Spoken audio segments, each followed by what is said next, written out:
Welcome back once again. As we earlier said, that President Abdel Fattah el-Sisi have warmly welcomed President Tshisekedi on his fourth visit to Egypt, and that is commemorating years and years of historical relations between the two countries, and is marking also the strong bond between Egypt and Congo. Also, this visit is coinciding with the 66th anniversary of the Congolese independence, that is dated on the end of this month, which is June. More details coming up. I'm very delighted also to be having with us in the studio for more details over this very important topic, Dr. Nabil, Negm International Relations Expert. Good morning, Dr. Negm. Good morning, Dina, and thanks for having me here. It's a real pleasure to have you in the breakfast show. We're going to go off to the coming report and come back with Dr. Negm, so stay with us. President Abdel Fattah el-Sisi received President Felix Tshisekedi of the Democratic Republic of Congo on Wednesday. The official spokesperson for the presidency stated that the welcoming ceremony included a guard of honor saluting the visiting president, the playing of the national anthems of both countries, and a group photograph.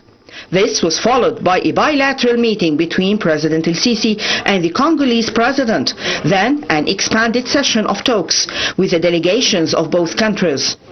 A luncheon hosted by President el-Sisi in honor of President Tshisekedi and his accompanying delegation followed. President el-Sisi welcomed President Tshisekedi on his fourth visit to Egypt in recent years, reflecting the depth and distinction of Egyptian-Congolese relations. He commended the momentum in bilateral cooperation between the two brotherly nations. President el-Sisi also congratulated President Tshisekedi on the 66th anniversary of Congo's independence, which falls at the end of June. For his part, the Congolese president expressed his appreciation for the warm welcome he always receives during his visits to Egypt, affirming his country's gratitude for Egypt's support in various fields. He also commended the Egyptian president's commitment to developing relations with the Democratic Republic of Congo, as well as Egypt's efforts to promote peace in Africa in general, and in the Democratic Republic of Congo in particular. The official spokesperson explained that the two presidents discussed ways to strengthen bilateral relations between Egypt and the Democratic Republic of Congo. The Egyptian president stressed the need to continue working to enhance trade and investment between the two countries, emphasizing the importance of convening the joint committee and establishing executive programs and mechanisms to monitor progress in bilateral cooperation across various areas of mutual interest. The Egyptian president also highlighted the extensive expertise of Egyptian companies, particularly in the energy and infrastructure sectors, and expressed Egypt's readiness to support the Democratic Republic of Congo in all areas. The president reaffirmed Egypt's full support for the sovereignty, unity and territorial integrity of the Democratic Republic of Congo, noting Egypt's positive engagement in supporting international and regional efforts aimed at establishing peace and stability in eastern Congo, including through the full implementation of the Washington and Doha agreements. In this context, the Congolese president expressed his appreciation for Egypt's constructive role, while the president affirmed Egypt's continued readiness to exert all necessary efforts to bridge differences and end the ongoing conflict and its humanitarian repercussions. The spokesperson added that the two presidents discussed developments in cooperation among the Nile Basin countries, emphasizing the need to respect international law governing transboundary rivers. In this regard, President Tshisekedi commended Egypt's commitment to consensus and its support for the development aspirations of the Nile Basin countries, stressing his country's keenness to continue and strengthen coordination with Egypt in this matter. The spokesperson indicated that following the talks, the two presidents witnessed the signing of several agreements and memoranda of understanding, and then held a joint press conference.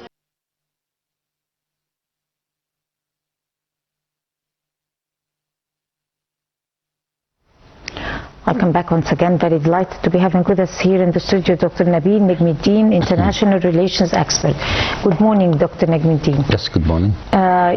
This is the fourth Congolese visit to Egypt, but it's not only one of the frequent visits. It's coming at a very important timing. At the same time, coincides with the 66th anniversary of independence in the DR Congo, and comes as a crown or a culmination of mutual agreements and several planning for projects, dual projects and partnerships between the two parts.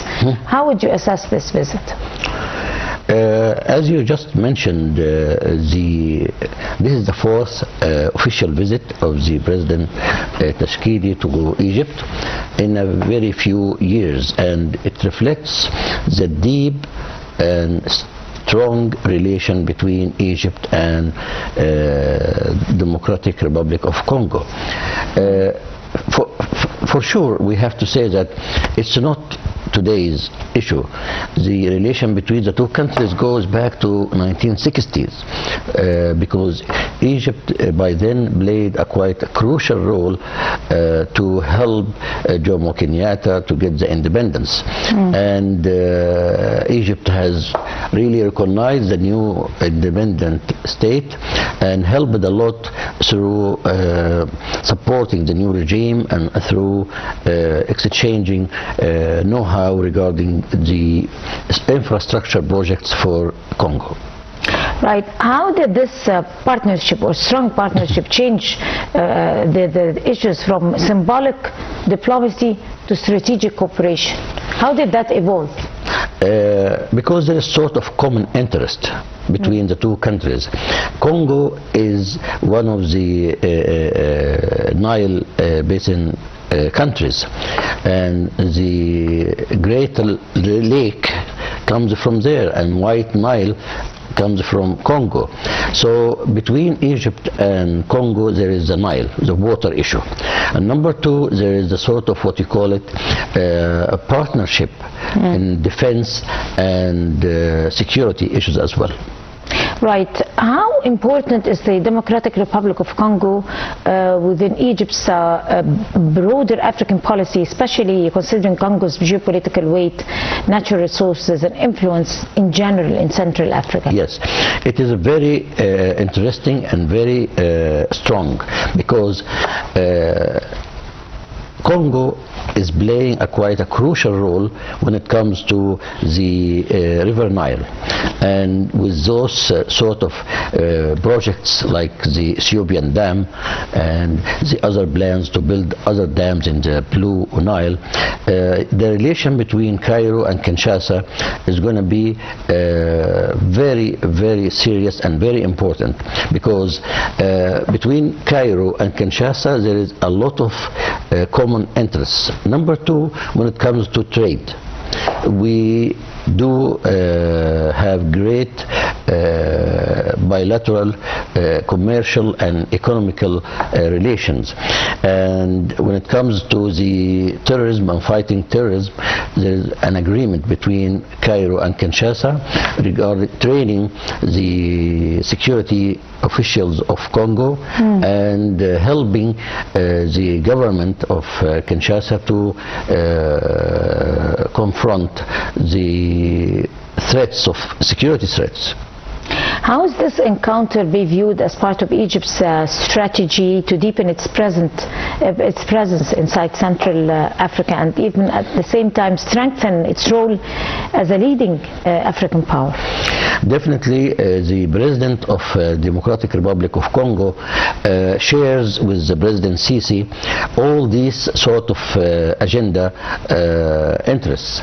So the geographical or political situation of Congo helps a lot to strengthen the influence of Cairo alongside Africa. And when the last Nairobi African summit, which has been attended by the French president, it was clear that the partnership between Cairo and other capitals, other important capitals in Africa, are going to be for the common interest of both countries. His Excellency, the head of state President Abdel Fattah al-Sisi have emphasized clearly increasing trade and investment with DR Congo, and the same thing was on the other side. So what type of sectors, according to your own assessment, could be offering greatest opportunities for both sides to cooperate? Probably infrastructure and maybe energy, construction, agriculture. There are many common, very successful spheres. We have mining and telecommunication. How do you assess this particular cooperation to flourish? Congo is a very rich country when it comes to natural resources, and Congo is suffering from what you call it, that internal conflict in the eastern of Congo. Egypt is ready, and His Excellency President Sisi promised Mr. President of Congo that Egypt is going to support Congo on every aspect of its life. For example, there is a memorandum of understanding between the two countries has been signed regarding trade, and regarding another one regarding infrastructure projects, and the third one regarding health. And obviously there is a lot of students coming from Congo to study in Egypt. So the cooperation between Cairo and Kinshasa is quite clear, and it's going to be for the benefits of both peoples in Cairo and in Kinshasa. Could this visit, according to your own assessment, mark the beginning of major, probably Egyptian participation in projects like infrastructure with the Democratic Republic of Congo, especially that they need that particular, they are in dire need for? Egypt has proved great success during the last 10 years in the energy projects, infrastructure projects, and power station as well. So President Sisi offered President of Congo that Egypt is ready and willing to extend its knowledge and know-how to help that country restore stability and sustainable development. So what type of mechanisms are being established to ensure the agreements of memorandum of understandings that were signed between both sides to translate it into tangible achievements rather than remaining over the papers? Here I have to refer to the joint committee between Egypt and Congo, and the joint committee has been highly appreciated and highly encouraged by both presidents to extend its positive output all over the country of Congo. And for sure the next few years are going to witness great cooperation between Egyptian private sector companies and Congo different projects, and I'm sure that the cooperation between Cairo and Kinshasa is going to pay off for both countries. His Excellency President Sisi have reiterated Egypt's support, full support and sovereignty for the sovereignty and territorial integrity of the Democratic Republic of Congo. What exactly are the practical forms could this support be taking as a shape amid the ongoing instability inside Eastern Congo? President Sisi said it clearly that Egypt is supporting the Doha Initiative and Washington Initiative, peace initiatives regarding the conflict in Eastern Congo. And President Sisi assured the President of Congo that the stability and integrity and sovereignty of Congo is atop in the agenda for both countries. So how do Cairo and Kinshasa assess the current security situation in Eastern Congo, particularly when it comes to the armed groups and cross-border security challenges? I have to tell you that since 1960s, when Congo has got independence from the Belgian occupation and colony, a lot of multinational companies are really making sure that they abuse the natural resources of Congo. And that conflict in Eastern Congo is just to deflect the concentration of the central government from the sustainable developing projects to fight such military conflicts. So Egypt is standing firmly behind the government of Congo and standing firmly behind the president, and they have agreed that all the defense and security expertise of Egypt is going to be at the disposal of the Democratic Republic of Congo. We all know that Egypt supports the implementation of the Washington-Doha agreements. What specific contributions could Egypt be able to make to facilitate this particular peace process? About more than 10-15 years ago, Egypt was part of the UN peacekeeping forces in Congo. And now Egypt is willing and ready to extend its hand to help the legitimate government in Kinshasa to impose its power and its control all over the parts of the republic.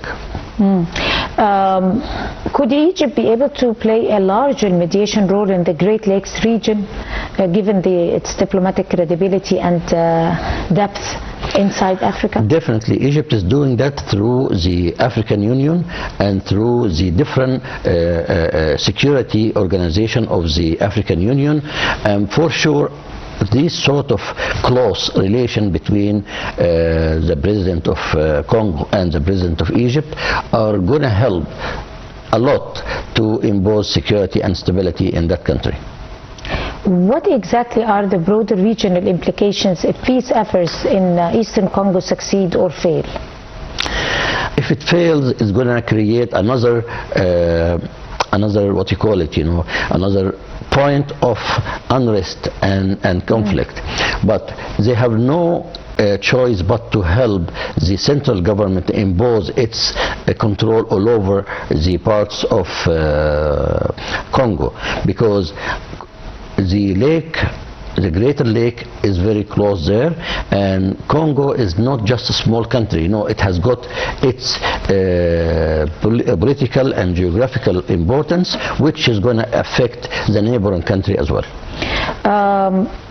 How concerned could Egypt be about the humanitarian consequences of the conflict there, including, of course, the displacement of those people inside and the refugee flows and the African peace and security at large? Yeah, this is a good point which you are referring at. Egypt has promised to sign a draft of memorandum of understanding to establish a wing of cardiological services in Kinshasa, and Egypt has got great experience when it deals with immigration and illegal immigration. So Egypt is going to help that country in that part of its, what you call it, national security issue, refugees and illegal immigration. Actually, President Tshisekedi hailed profoundly Egypt's efforts to promote peace across Africa. How has Egypt's role in conflicts in particular and have sorted out problems and have succeeded in effecting peace and security ever since Egypt, probably since 2019, have assumed the chairmanship of the African Union? I have to tell you that the consider its mechanism toward the African internal conflicts. If you look at the situation in Africa, look at the neighboring country, Sudan, Libya, Somalia, Congo and others, and I don't think that the African Union is doing a good job, and that's really affecting the ability of Egypt to extend its solid intervention, as they say. Because, and I can give you an example, if Israel is going to Somaliland and recognizing a separate part of the Somalia, and African Union is just watching. It doesn't help at all that you ignore such violation of the international law from the country which is hosting the African Union, which is Ethiopia. So regarding the conflicts in Africa, Egypt is doing its best, but the African Union has got to reconsider its politics and its mechanism toward internal conflicts in so many different African countries. Egypt could be a very good nominate, or probably Egypt is the only country stable with the good national security, a good vision, a good relatively developing economy and all that. So Egypt could be nominated to be the only country who could become a bridge between North Africa, the Horn of Africa, Central Africa, in probably many issues, amongst them, for example, in addressing continental security challenges. Yeah. So do you expect that role to be taken in the near future? Actually, the Cairo administration has started to answer your question. That great project, which is Cairo-Cape Town corridor. Cairo-Cape Town corridor is a way to link the Middle Africa with North Africa and to bridge or connect Africa at large with Europe. So that road is going to start from Alexandria all the way to Cape Town in South Africa. And you know that a lot of African countries are locked inside without any windows to the sea. So Egypt has started that geographical project. Number two, the Egyptian strategy toward Africa is clear. Now we are hosting this month, 26 I think, in Al Alamein, 2 major African events. And Egypt is very much aware that Africa belongs to Egypt and Egypt belongs to Africa. So a lot of strategic what you call it, politics and events are happening, and I do appreciate very much what the Egyptian foreign minister is doing by visiting African countries, by hosting events in Egypt, and we're going to see the output of that very soon. How can African-led solutions become more effective in resolving African conflicts without excessive dependence on external actors? That depends upon the rational African governments. That means you should have governments in Africa which recognize the reality or the real needs of the African people. Education is very poor, medical or health services are very poor, job opportunities are very poor, so you cannot run a country with such de facto factors. So it depends upon rational governments in Africa, which is going to take the resources of that each country and give it to the people. Education, health, security, job opportunities, housing. So I believe very much that the issue is a failure in governing in Africa. On that note, of course, I would like to thank you so much, Dr. Nabil Negm, International Relations Expert. It has been a great pleasure having you on the program. Thank you very much. Thank you so much for your valuable input. We're going to go to a short break and we'll come to continue the show, so stay with us.